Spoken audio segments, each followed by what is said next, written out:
Hey, fearless followers, it's Josh, and I'm here with your word of the day. And we're looking at the story of Ruth at the very beginning, where Naomi has lost her husband and sons, and Ruth and Orpah are with her, and she tells them to go home, and they refuse. And then she tells them that she's seasoned in life, and there's no chance of her finding a husband. And even if she does, that it will be so long before she can have sons that they're grown, that Ruth and Orpah can remarry. And she said, it's life is possible for you, but it's more bitter for me, she says, because the Lord's hand is turned against me. And this is a pretty critical moment in the story.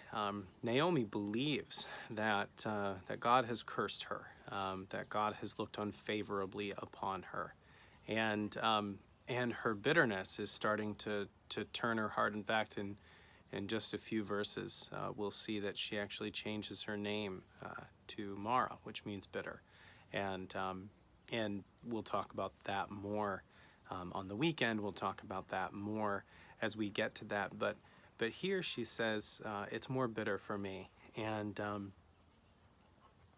I think one of the themes that we see here, and one of the I think elements that we need to look at, is that sometimes our bitterness, we can harbor quite a lot. When hard things come, when pain comes, when frustration comes, we can turn bitter. I know that's certainly true for me, that in difficult times it's easy for me to fall into bitterness, and even sometimes look to God as the one who has orchestrated my frustrations, or at least not done anything about them. And so if that strikes you today as something that maybe you've either gone through or something you've experienced, it's important to remember that at the beginning of this journey that Naomi takes, we actually read that the Lord has shown favor to his people, and he's restored food to the land. And that's actually the motivation for Naomi going back, that God is doing something to bring favor to his people in the midst of a famine. And it's an interesting piece that maybe her bitterness is blinding her a little bit to what God is doing and wants to do for her and her family.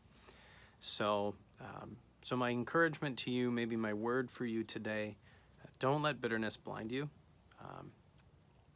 It can be devastating. There you go. There's a word of the day. We'll see you later.